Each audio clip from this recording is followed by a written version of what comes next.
நான் 12% வரிங்கும்போது பார்த்தீங்கன்னா ஒரு 1000 ரூபாய்க்கு ஒரு நடுத்தர மக்கள் மருந்து வாங்குறாங்க அப்படின்னா 850 ரூபா போக மீதி 120 ரூபா தோராயமாக உங்களுக்கு அரசாங்கத்துக்கு வரியாக செலுத்த வேண்டியது வருது. அப்படிங்கும்போது ஜிஎஸ்டியை கம்மி பண்ணி வரும்போது வெளியே வாங்குறத விட இருக்கிறத வச்சு வாங்கலாங்கிறது ஒரு அபிப்பிராயம் மக்களுக்கு எதிர்ப்பு. இது ரொம்ப சிந்திக்கக்கூடிய விஷயம். ஏன்னா உலகத்தில் யாருக்கோ புற்றுநோய் இருக்குது. சின்ன ஒரு குழந்தை 6 மாத குழந்தையிலேருந்து 80 வயசான முதியவர் வரைக்கும் புற்றுநோய் இயற்கையாக உண்டாகுது. அதுக்கு நம்ம ஜிஎஸ்டிங்கிறத காட்டவே கூடாது. மத்திய அரசு ஜிஎஸ்டி அதாவது மருந்துகளுக்கு முக்கியமான மருந்துகளுக்கு 0 ஆக்கியிருக்காங்க.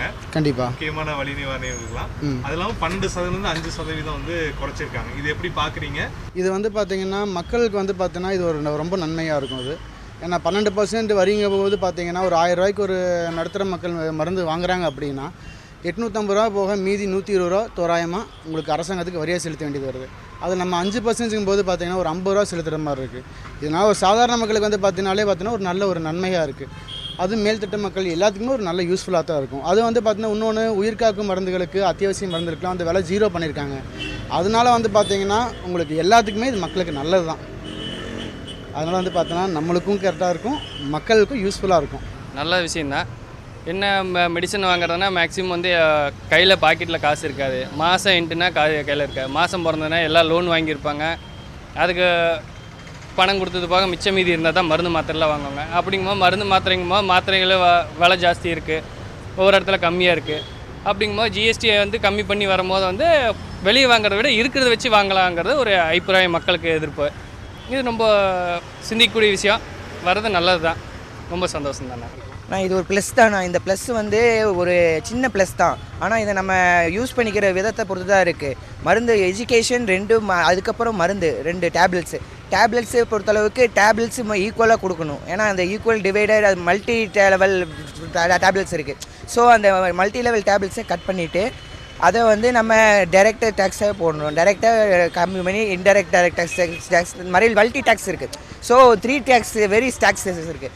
ஸோ 3 டேக்ஸஸை டிவைட் பண்ணி மல்டி டேக்ஸ் 1 டேக்ஸாக கொண்டு வராங்க மருந்துக்கு. அது வரைக்கும் நல்ல விஷயம் தாங்கண்ணா. இந்த புற்றுநோய் இதுக்கெலாம் வரி இல்லைன்ட்டாங்க. இதை நீங்கள் எப்படி பார்க்குறீங்க? என்ன பண்ணலாம்? புற்றுநோய்ங்கிறது உலகத்தில் அதுக்கு மருந்தே கிடையாதுன்னு சொன்னதுனால அதுக்கெல்லாம் ஜிஎஸ்டியில் போடுறதோ அல்லது அதுக்கு வரி உயர்வு பண்ணுறதோ அதெல்லாம் கூடாது. அதுக்கு முற்றிலும் குறைக்கிறது ரொம்ப சந்தோஷப்படக்கூடிய விஷயங்க. ஏன்னா உலகத்தில் யாருக்கோ புற்றுநோய் இருக்குது. சின்ன ஒரு குழந்தை 6 மாத குழந்தையிலேருந்து 80 வயசான முதியவர் வரைக்கும் புற்றுநோய் இயற்கையாக உண்டாகுது. அதுக்கு நம்ம ஜிஎஸ்டிங்கிறத காட்டவே கூடாது.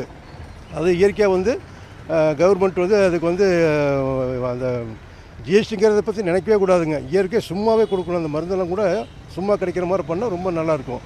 அதே சமயத்தில் ஜிஎஸ்டி 12% இப்போ 5% பண்ணுது. உண்மையாலுமே அது கொஞ்சம் வரவேற்கத்தக்கது தாங்க. ஆனால் இருந்தாலும் அந்த 5% இல்லாமல் இருந்துன்னு வச்சுக்கோங்க, பொதுமக்களுக்கு ரொம்ப பாதுகாப்பாக இருக்கும். மக்கள் அரசாங்கத்தை நம்புவாங்க. ஜிஎஸ்டி குறைச்சாங்க, முற்றிலும் குறைச்சிட்டாங்களே. மருந்துக்கெல்லாம் இருக்கிறத தடை பண்ணி எல்லாம் கம்ப்ளீட்டாக க்ளோஸ் பண்ணிட்டாங்க. ரொம்ப பெரும்படிக்கூடிய விஷயம். சாதாரண மக்கள் பெரியவங்களை வரைக்கும் அதை வாங்கி எல்லாருமே மருத்துவ ரீதியாக அவங்களுக்கு தேவையானது ஒன்று. அதனால் ரொம்ப சந்தோஷமான விஷயம் தாங்க. அந்த 5% குறைக்கிச்சா இன்னும் ரொம்ப நல்லா இருக்குங்க. கொஞ்சம் சந்தோஷப்பட்டுருக்குறோம். முற்றிலும் நல்லா சந்தோஷப்படணும். 5% குறைச்சாங்கன்னு வச்சுங்க, கண்டிப்பாக எல்லாரும் ரொம்ப சந்தோஷப்படுவோம், ரொம்ப பெருமைப்படுவோம். ஜிஎஸ்டியோட வரி விதிப்பு கூடுதலாக இருக்குன்னு சொல்லி வியாபாரிகள் மத்தியில் இருந்த பெரிய ஒரு சூழ்நிலையில் எல்பிஜி சமையல் எரிவாயுக்கு இன்றைக்கி கிட்டத்தட்ட ஒரு சிலிண்டருக்கு 51 ரூபா வீதம் மானியம் அப்படிங்கிறது விலை குறைச்சி கொடுத்துருக்குறாங்க. எலக்ட்ரானிக் சம்மந்தப்பட்ட பொருட்களுக்கு 28% இருந்த வரி விதிப்பு இன்றைக்கி 18% குறைச்சி நமக்கு கொடுத்துருக்குறாங்க. விவசாயம் சார்ந்த டிராக்டர், சொட்டு நீர் பாசனம் இந்த மாதிரி வகைகளுக்காக கிட்டத்தட்ட 18% இந்த வரி விதிப்பு 5%, அதேமாதிரி சொட்டு நீர் பாசனமும் விவசாயம் சார்ந்த சேனலுக்கு 12% உள்ள பொருட்களுக்கு 5% வரி விதிப்பாகவும், அதுபோல் ஆட்டோமொபைல் இண்டஸ்ட்ரீஸுக்கு பார்த்திங்கன்னா 28% இருந்த வரி விதிப்பு இன்றைக்கி 5% நமக்கு 18% குறைச்சிருக்கிறாங்க. அன்றாடம் பயன்படுத்தக்கூடிய நம்ம சாதாரண எண்ணெய், ஷாம்பு, டூத் பேஸ்ட்டு, சோப்பு இந்த மாதிரி பொருட்களுக்கு எல்லாமே 18%லேருந்து 5% வரி விதிப்பு குறைச்சி கொடுத்துருக்குறாங்க. மேற்கொண்டு அதே அன்றாடம் பயன்படுத்தக்கூடிய எண்ணெய், நெய், பால் பொருட்கள், மசாலா, தையல் மிஷின், சமையல் சார்ந்த பொருட்களுக்கு 12% ஜிஎஸ்டியிலிருந்து இன்றைக்கி 5% ஜிஎஸ்டியாக குறைச்சி நமக்கு கொடுத்துருக்குறாங்க. மினரல் வாட்டர்லாம் பார்த்திங்கன்னா 27% இருந்த ஜிஎஸ்டி வரி விதிப்பு இன்றைக்கி 5% அந்த வரி விதிப்பு கொடுத்துருக்குறாங்க. இது போக உயிர்காக்கும் மருந்துகளுக்கு இன்றைக்கி முற்றிலுமாக 0% வரி விதிப்பு அப்படிங்கிறத நம்ம கொடுத்துருக்குறாங்க. பிற மருந்துகளுக்கு கிட்டத்தட்ட 12% வரி விதிப்பிலிருந்து இந்த 5% வரி விதிப்பு அப்படிங்கிறதையும் நம்ம கொடுத்துருக்குறாங்க. இந்த வரி விதிப்புகள் அனைத்துமே செப்டம்பர் 22 முதல்ல நடைமுறைக்கு அமல்படுத்தப்படுறோம் அப்படிங்கிற விஷயத்தையும் சொல்லியிருக்கிறாங்க. இந்த போதை வஸ்து பொருட்களுக்கு புறாமே அதிகப்படியான ஜிஎஸ்டி வரிச்சது ரொம்ப கரெக்டு தான். ஏன்னா அது ரொம்ப மக்களுக்கு தேவையில்லாத பொருள். அப்புறம் பார்த்திங்கன்னா இந்த மருத்துவ உபகரணங்களுக்கு ரொம்ப சலுகை பண்ணிக்காங்க பார்த்துக்கோங்க. அது ரொம்ப மக்களுக்கு உபயோகமாக இருக்கும். இந்த எல்ஐசிக்கு மருத்துவ காப்பீட்டுக்கு முழுமையாக விலக்களிச்சுக்கிறாங்க. அது உண்மையில் வரவேற்கத்தக்கது. அதே போல் இந்த தங்க நகை மீது பெண்களுக்கு ஒரு மோகம் இருக்குது. அதனால் தங்கம் வெள்ளி கொஞ்சம் ஜிஎஸ்டி குறைச்சாங்கன்னு நல்லாயிருக்கும். அப்புறம் சமையலறை அத்தியாவசிய பொருட்கள் குறைச்சிருக்குது, மிக மிக நல்லது. இப்போ சடனாக ஜிஎஸ்டி கம்மி பண்ணியிருக்காங்க. அது எதனால் கம்மி பண்ணாங்கன்னா, அப்போ ட்ரம்ப் அமெரிக்கா நம்ம மேலே 50% வரி குறைச்சிருக்காங்க. பீகார் தேர்தல் வருது. இன்னும் எத்தனையோ ப்ரெஷர்னால தான் குறைச்சிருக்காங்கன்னு நான் நினைக்கிறேன். ஏன்னா 8 வருஷமாக எதிர்க்கட்சிகள்லாம் எத்தனையோ முறை மாநில அரசுகள் ஜிஎஸ்டி குறைக்க சொல்லி கோரிக்கை விடுத்துட்டே இருந்தாங்க. அப்போல்லாம் அவங்க ஜிஎஸ்டி வரி கம்மி பண்ணாமல் திடீர்னு கம்மி பண்ணியிருக்காங்க. இது தேர்தல்னாலேயோ இல்லை ட்ரம்ப் வரி விதிப்பினாலேயோ இருக்கலாம். மேலும் இந்த ஜிஎஸ்டின்றது ஏற்கனவே இந்த 8 வருஷமாக போட்டப்போ பார்த்தீங்கன்னா சிறு குறு தொழிலாளர்கள் தொழில் பண்ணுறவங்க ரொம்ப பாதிக்கப்பட்டு தொழிலை விட்டே ஓடிட்டாங்க. நிறைய அவங்க பாதிப்பாயிருக்காங்க. நிறைய பேர் தன்னோட வாழ்வாதாரத்தை இழந்திருக்காங்க. 8 வருஷமாக ஜிஎஸ்டி போட்டு அந்த மாதிரி நிறைய பேர் பாதிக்கப்பட்டிருக்காங்க. பல லட்சம் தொழிலதிபர்கள் சிறு குறு தொழிலதிபர்கள் பாதிக்கப்பட்டதுக்கு இவங்க அரசாங்கம் இப்போ என்ன நிவாரணம் பண்ண போகுது, அவங்களுக்கு மத்திய அரசு என்ன நிவாரணம் கொடுக்க போகுது என்பது என்னுடைய கேள்வி. இப்போது பண்ணியிருக்கிற ஜிஎஸ்டி மக்களுக்கு வரவேற்க வேண்டிய விஷயந்தான். எல்லா பொருளும் ஓரளவுக்கு பரவாயில்ல, எல்லாம் வரவேற்க வேண்டிய விஷயந்தான். மத்திய அரசாங்கம் செஞ்சுக்கிறது ஒரு மக்களுக்காக நல்ல ஒரு திட்டம், வரவேற்க வேண்டிய விஷயம் தான்.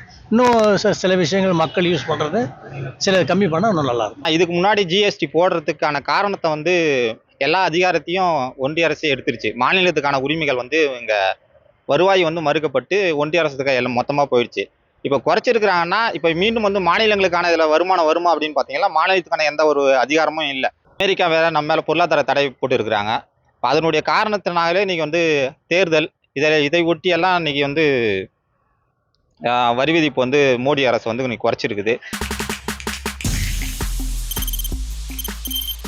தவிர்க்க முடியாத தம்ப்நெயில்ஸ், கலக்கலான கண்டென்ட்ஸ், சினிமாவும் சீரியஸ் பிரச்சனைகளும், பல வருடங்கள் இடைவெளி கலகலப்பும் கைகலப்பும், ஏற்ற தெரிக்குதுனாலே டன்னு தான்.